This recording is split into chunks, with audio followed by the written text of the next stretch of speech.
జమ్మికుంట పట్టణ మరియు పరిసర ప్రాంత ప్రజలకు శుభవార్త.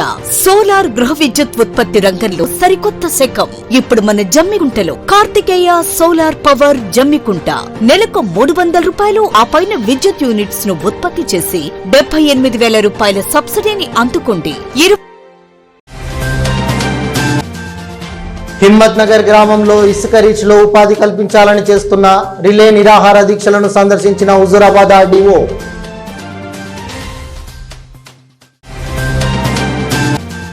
జమ్మికుంట మున్సిపల్ పరిధిలోని కొత్తపల్లి ప్రభుత్వ పాఠశాలలో చినుకు పడితే చిత్తడే అనే కథనానికి స్పందించిన మున్సిపల్ కమిషనర్. శరవేగంగా పనులు పూర్తి.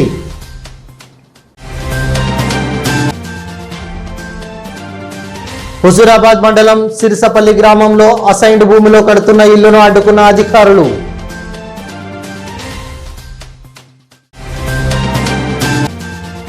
బీసీ రిజర్వేషన్ పై ధర్నా చేస్తున్న బీజేపీ నేతలపై మంత్రి పొన్నం ప్రభాకర్ ఫైర్.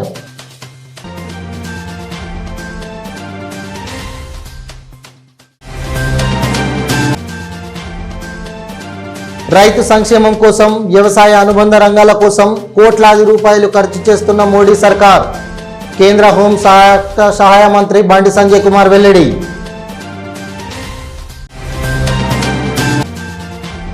ప్రముఖ కంటి వైద్య నిపుణులు డాక్టర్ శ్రీనివాస్ రెడ్డి సాయి ఆశ్రమానికి 25,000 రూపాయల విలువ చేసే మెటీరియల్ అందజేత.